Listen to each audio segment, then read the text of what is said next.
fellow dog-loving YouTubers. I'm Will. This is Bad Dog You, bringing balance to pets everywhere, and I welcome you to the Pet Product Review Thursday. If you haven't yet, consider subscribing. On this episode, we're going to talk about dog bowls. So without further ado, let's get into the video right now.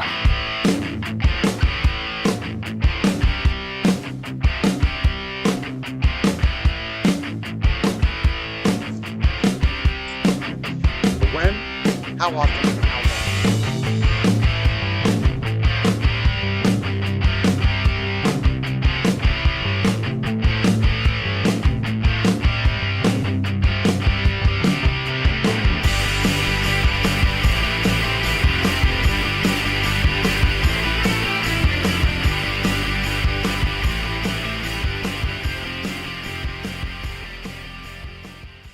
So this Pet Product Review Thursday is going to be just as much of a informational as it is a pet product review.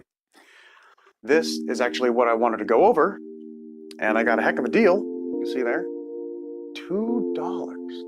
$2, stainless steel, non-slip, non-tip.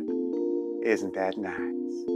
So let's start with talking about the different materials. Obviously we have this here, stainless steel, which is my favorite and the ones I recommend to my clients. We also have ceramic and plastic. Let's start with plastic. I would personally stay away from plastic. Number one, is very lightweight. It's easy for them to chew up to pieces and ingest, and it's easy for them to take to somewhere else where you can't see it and chew it up there. Also, as plastic is made from crude oil, that's not good for any of us. So I don't know if you ever had a Gatorade bottle or a soda bottle or something like that, or a Lipton tea, you know, a plastic bottle. You drink it, and then you put water in it, you take it with you, and it doesn't taste so good. Well, that's because there's plastic chemicals from the plastic leaching into your water. So if I wouldn't do that for me, I sure as hell wouldn't do that to my dog. Ceramic bowls are good because they have a hard, smooth surface, just like a stainless steel, so it's easy to keep clean. They're heavy, so they're hard for a dog to take off and chew up elsewhere out of view, and they're harder for your dog to chew on and break up into pieces and ingest. Plus, ceramic bowls come in so many colors and shapes and sizes and patterns that you'll be sure to find something to fit the decor of your home.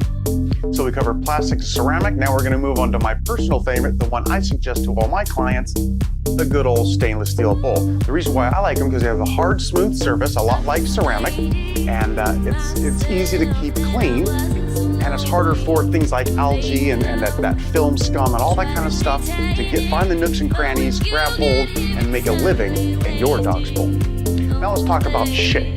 As you can see, this bowl here is non-slip because of the rubber, and it's non-tip because it doesn't have a thin wall. It's all kind of curved into one piece of metal that's pushed into the shape that it is. As you can see, the shape on this one, because it's not a flat, it's actually kind of curved all in one piece here. It's hard for them to get a grip on it and pull it off somewhere, and maybe you don't find it. They come in lots of other shapes as well, like the moat style. If you have an ant problem, you'll see there'll be another little whoop on the outside before it goes down to the ground. So you would fill the moat with water, and it keeps the ants from going into your dog's food. Another popular shape is the slow feed bowl, which has different knobs. Sometimes it's just one big one in the center that protrudes out. Sometimes there's several different ones, but basically it just makes it harder for your dog to eat the food so quickly. So if you have a dog that really wolfs the food down, you're worried about the health, it causes gas, makes them fart, or causes so much air because you're trying to get it in there that they end up throwing up their meal a few minutes or a couple hours later, that will help you out with that. Another shape you might see is one that has a risen ledge on the bottom side of one half of it. So what that's for is you have a dog with a very short or flattened snout or muzzle, like a bulldog or Shih Tzu or something like that. Those dogs tend to have a problem with a normal flat bottom dish like this one here. They tend to have to kind of scoop at it, and they end up throwing it back into their throat instead of actually chewing it, which causes gas, and again, they could throw up minutes later. One more tip before we go. No matter what shape or material you decide to go with, if you have a large breed dog, you may want to consider getting a raised bowl. Oftentimes, they even come with like a Rubbermaid type airtight tote container. So you can just lift one side, take a scoop out, put it in a bowl, and there you go. Now the bad thing about that is they're made of plastic, but usually they come with stainless steel standard shaped bowls, and if they don't, you can just pick those up separately and put them in the holes given. That's about it for this one, guys. Thanks so much for watching. I'm Will. This is Bad Dog U, bringing balance of packs everywhere. If you haven't yet, consider subscribing. Don't forget to click that notification bell when you do, so you'll be notified of each video as soon as it comes out. I wish you well. Be the pack leader and be safe. Shiny.